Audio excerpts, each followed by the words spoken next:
Hello friends, welcome back my YouTube channel. और मैं आज आपको पढ़ाने वाला हूँ 4.1 का सेकंड क्वेश्चन पढ़ाने वाला हूँ।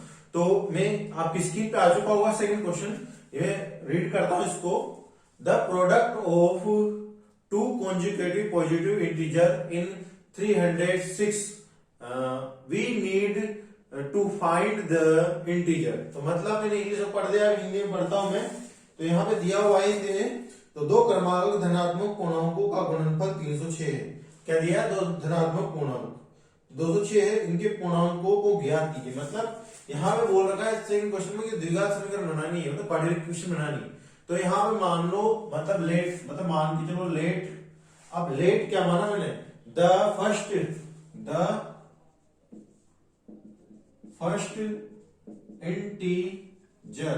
फर्स्ट इंटीजर क्या होगा? मैंने मान लिया x। तो मैंने माना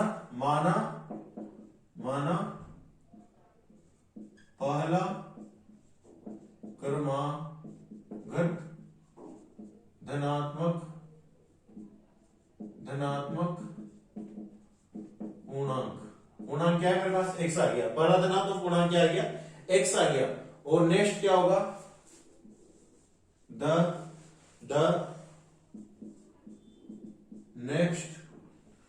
क्या यहां पे क्या लिख रहा है? The next conjugative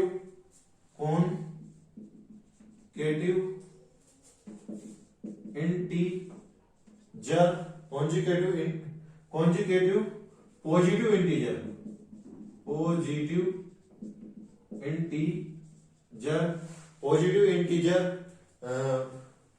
integer will be, ये दे रखा है x+1। मतलब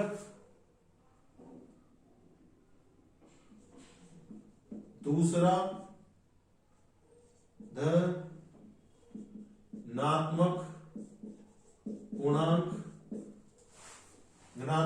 क्या दे रखा है? x+1 दे रखा है। अब ये दो धनात्मक पूर्णांक दे रखा है। यहाँ पे क्वेश्चन में बोला है the product of conjugative positive integer, मतलब इनका प्रोडक्ट, मतलब इनका क्या है? गुणनफल कितना है? 306। तो मतलब पहला है x एंड इनटू दूसरा क्या है? x+1। ठीक है, x+1 ये दे रखा है। एंड इनका प्रोडक्ट क्या है? 306, मतलब इनका गुणनफल 306। तो ये क्वाड्रेटिक इक्वेशन बनानी है। तो x इसका पहले x का x से किया तो x², तो प्लस x का x से किया x बराबर का 306। अब फिर क्या होगा? 306 को इधर लेके आ जाओ, x² प्लस x माइनस का आ जाएगा 306 बराबर 0। तो ये क्वाड्रेटिक इक्वेशन है। तो यहाँ पे आप इसमें तो कॉन्जुगेटिव इंटीजर फाइंड कर सकते हो। तो आते हैं नेक्स्ट क्वेश्चन पे। इसको मैं रब कर देता हूं, मिटा देता हूं, तो सबको समझ में आया। स्क्रीनशॉट ले लीजिए इसका। अब आते हैं क्वेश्चन नंबर 3 पे। आप स्क्रीन पे आ चुका होगा क्वेश्चन नंबर 3। मैं पढ़ता हूं। Rohan's mother is 26 year old then him. The product of their age in 3 years from now will be 360। We would like to find Rohan present age. Rohan की प्रेजेंट एज फाइंड करनी है। यहाँ पे हिंदी मीडियम वाले के लिए हिंदी वाली बुक से पढ़ता हूं, अपनी बुक का यूज कीजिए। रोहन की माँ उससे 26 वर्ष बड़ी है। तो मतलब क्या है? रोहन की जो माँ है ना, उससे 26 ईयर बड़ी है। तो उनकी आयु वर्षों का गुणनफल अब से 3 वर्ष पश्चात कितना होगा? 360 हो जाएगी। गुणनफल अब से 3 वर्ष पश्चात 360 हो जाएगी। हमें रोहन की वर्तमान आयु ज्ञात करनी है। तो रोहन की वर्तमान एज फाइंड ज्ञात करनी है। तो मैंने माना तो let present age of Rohan x, माना रोहन की वर्तमान आयु क्या है? x है अपने पास। तब उसकी जो, अब यहां पर हमको पता है क्वेश्चन में दिया हुआ है जो उसकी माँ है ना, उससे 26 ईयर बड़ी है। तो रोहन तो मदर्स एज, मतलब रोहन है ना, रोहन की मैंने क्या मान ली? x मान ली। तो इससे 26 ईयर बड़ी है। मतलब रोहन मदर्स एज, मतलब माता की IU। ये क्या है, रोहन से 26 ईयर बड़ी, मतलब x इसमें प्लस कर देंगे 26, तो 26 ईयर आ गया, ये आ चुका है। अब इसने बोला अकॉर्डिंग टू द क्वेश्चन, अब 3 ईयर आफ्टर, मतलब 3 ईयर आफ्टर मतलब 3 साल बाद, 3 इयर्स आफ्टर, बाद बोले तो पश्चात। अब 3 साल बाद रोहन भी उसकी माँ, रोहन भी 3 साल बड़ा होगा, उसकी माँ भी 3 साल बड़ी होगी। क्या होगा, रोहन भी 3 साल बड़ा होगा और उसकी माँ भी 3 साल बड़ी होगी। मतलब रोहन आज मान लो x साल का है, तो 3 साल बाद वो भी होगा, उसकी माँ की भी 3 साल बाद ही बढ़ेगी ना, तो माँ की भी 3 जोड़ देंगे, तो रोहन की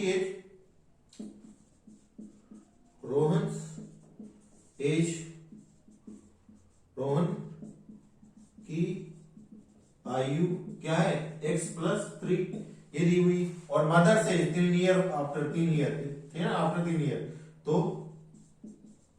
मदर्स एज मतलब माता की आयु, मतलब यहां पे x प्लस 26 तो था ही सही, अब 3 साल बाद ये भी हो जाएगी, तो यहां पे ये बना x प्लस 39। अब इन दोनों का क्या है, गुणनफल क्या दे रखा है, 306 दे रखा है, 300 दे रखा है, यहाँ पे 360 दे रखा है यहाँ पे।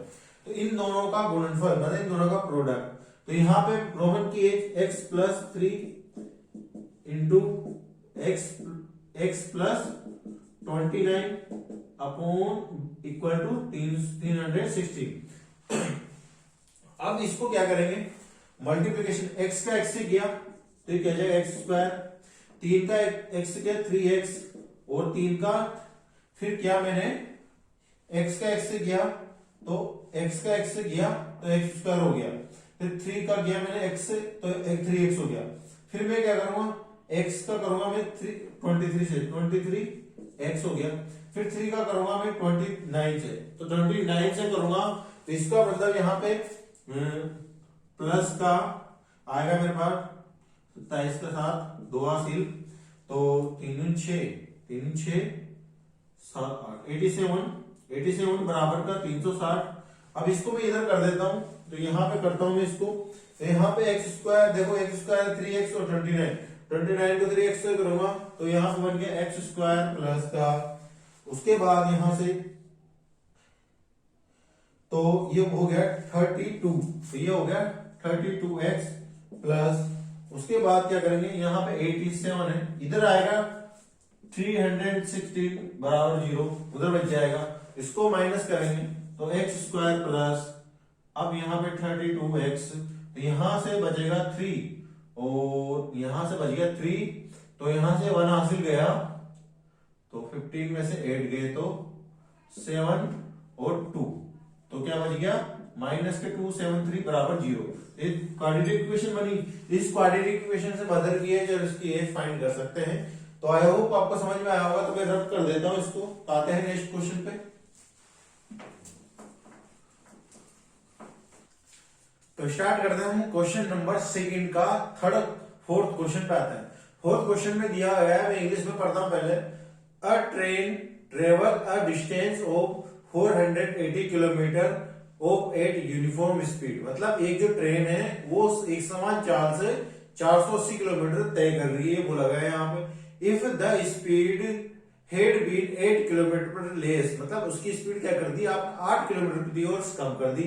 उसके बाद अगला बोला गया है more than it would have taken 3 hours more to cover the same distance, we need to find the speed of train, मतलब स्पीड ज्ञात करनी ट्रेन की। तो ये अब मैं हिंदी मीडियम वालों के लिए पढ़ता हूं। तो यहां पे दिया हुआ है, एक रेलगाड़ी 480 किलोमीटर की दूरी समान चाल से तय करती है, यदि उसकी चाल 8 किलोमीटर कम होती तो वह उसकी दूरी को तय करने में 3 घंटे अधिक लेती। तो हमें रेलगाड़ी की चाल ज्ञात करनी है, हमें ज्ञात करना है रेलगाड़ी की चाल। तो यहां पे मान के चलो, लेट स्पीड ऑफ ट्रेन, बोले तो माना रेल गाड़ी की चाल, क्या मान के चलो, x किलोमीटर प्रति आवर्स। अब x किलोमीटर प्रति आवर्स मान ली मैंने। अब ये ट्रेन जो एक समान चाल से कितने, एक समान चाल से मतलब मैंने एक समान चाल को ये एक समान चाल से 480 किलोमीटर कवर कर रही है। कितना, 480 किलोमीटर कर रही है। तो इसमें टाइम कितना लगेगा, टाइम पता करने के लिए फॉर्मूला पता होना चाहिए आपको, speed equal to distance upon time. अब टाइम फाइंड करने के लिए मतलब स्पीड बोले तो चाल, डिस्टेंस बोले तो दूरी, और टाइम बोले तो समय। तो मतलब तुम्हें टाइम फाइंड करना तो टाइम को यहां ले लो, टाइम यहां ले लिया। अब डिस्टेंस यहां का यही, और स्पीड नीचे ले लो, स्पीड होगी। तो ये वाला फॉर्मूला अप्लाई करना है इसमें। तो उसके बाद टाइम तय कितना किया, 480 किलोमीटर। तो यहां लिखूंगा मैं टाइम टेकन, क्या लिखूंगा, time taken to travel 480 kilometre. 480 kilometre भाई कितना टाइम कितना लग रहा है, इतना टाइम लग रहा है। टाइम बराबर डिस्टेंस अपॉन स्पीड। तो डिस्टेंस क्या है, ये 480 किलोमीटर कर रहा है, अपॉन स्पीड क्या मानी मैंने, x। अब ये दिया हुआ है किलोमीटर पर आवर्स। अब यहाँ पे ये टाइम आ गया। अब इस क्वेश्चन में ये बोला गया है यहाँ पे कि इसकी स्पीड को क्या कर दो, 8 कम कर दो। क्या कर दो आप, 8 माइनस कर दो, 8 किलोमीटर माइनस। तो यहाँ पे क्वेश्चन के अनुसार क्या दिया है, क्वेश्चन के अनुसार करते हैं। द सेकंड क्वेश्चन दे रखी है, द स्पीड ऑफ ट्रेन। तो ये दिया रखी है, सेकंड कंडीशन अलग कंडीशन है। तो रेलगाड़ी की चाल, तो रेलगाड़ी की चाल क्या कर लेंगे, मेरे पास x में से 8 घटा दिया, तो x माइनस 8 किलोमीटर प्रति आवर्स। अब इसमें जो कम किया, तो इसमें कम कर दिया, तो ये भी इतनी डिस्टेंस कम कर रही। तो इसमें x चाल ज्ञात करनी है आपको, क्या ज्ञात करनी है, चाल ज्ञात करनी। अब मैंने क्या कर दिया, इसमें मैंने क्या घटा दिया, चाल को 8 कम कर दिया। तो 8 कम कर दिया, तो यहां बोला गया है कि 3 आवर्स ज्यादा लग रहे हैं। टाइम कितना लग रहा है, पहले यहां पे टाइम मेरे पास आया 480 किलोमीटर प्रति आवर्स, x अपॉन x, ये क्या है, टाइम है, ये टाइम वाला फॉर्मूला लगाया ना। अब इसमें जो टाइम लग रहा है ना, मैंने क्या कर दिया, x में क्या कर दिया, 8 माइनस कर दिया। तो टाइम कितना लग रहा है, 3 अधिक लग रहा है। मतलब इसमें ही क्या कर देंगे, 3 प्लस कर देंगे। क्या कर देंगे, 3 प्लस कर देंगे यहाँ। तो यहाँ पे 3 प्लस करने पर तो time taken to travel 480 kilometre, तो इतना लग रहा है। मतलब क्या लिखेंगे, 480 किलोमीटर तय करने में लिया गया समय, भाई लिया गया समय आ गया, लिया गया समय। तो 480 किलोमीटर आ गया। तो लिया गया समय क्या है, ये रहा 480 अपॉन 10 प्लस, इसमें प्लस क्या कर देंगे यहाँ पे, ये 3 घंटे अधिक ले रहा है, तो ये हो गया टाइम। अब हमको पता है यहाँ पे, तो हमको पता होना चाहिए। तो अब क्या कर दिया मैंने, मैं इसको इधर ले लेता हूं। मेरे पास यहाँ आ गया speed into time upon distance. तो ये वाला फॉर्मूला अप्लाई करना है, मतलब चाल इनटू समय बराबर दूरी।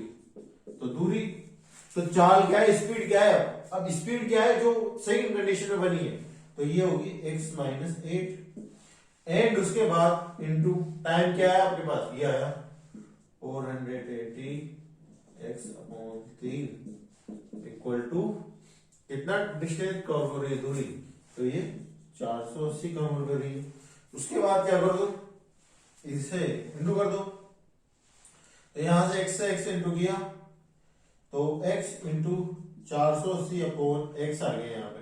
इसको इससे इंटू किया, फिर इसको इससे करेंगे तो प्लस का 3x, उसके बाद माइनस का 8 कैसे करेंगे, माइनस का 8 इंटू 480 अपॉन x, तो 8 का 3 से करेंगे माइनस का 24 480 यहां तक आ गया।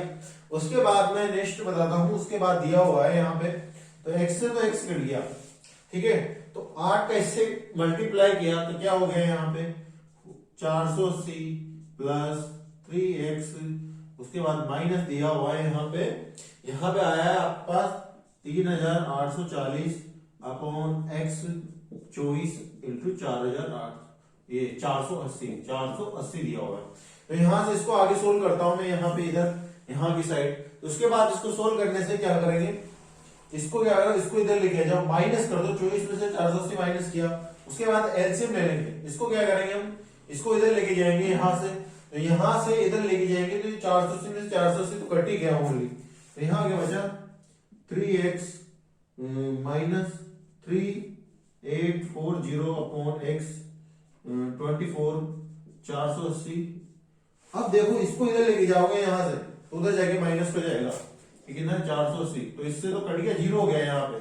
उसके बाद एलसीएम लेंगे, तो यहां से इंटू होगा ये, तो यहां से एलसीएम होगा, तो देखो यहां से ये इससे होगा, यहाँ पे कुछ नहीं है तो यहाँ पे एक मान लो, यहाँ पे एक मान लो, फिर x का x से बना 3x स्क्वायर माइनस 3840 और 24x बराबर 0। अब इसको क्वाड्रेटिक इक्वेशन जमा लो, क्वाड्रेटिक इक्वेशन जमाने के लिए 3x स्क्वायर 24x माइनस 3840 बराबर 0। अब क्या करो तुम 3 का कॉमन ले लो, 3 का कॉमन लेके तुम 0 में भेज दो, तो ये बचेगा x स्क्वायर माइनस 3 जो बार मतलब 3 24 8x आ जाएगा। यहाँ पे अब क्या जाएगा 8x आ जाएगा, और माइनस का अब यहाँ पे क्या बचेगा, तो यहाँ पे बचेगा 1280 बराबर का 0। तो ये क्वाड्रेटिक इक्वेशन बनेगी, इसको आगे सोल्व करके x की वैल्यू निकाल लेंगे। तो आई होप आपको वीडियो समझ में आई होगी, तो इसका स्क्रीनशॉट ले लीजिए।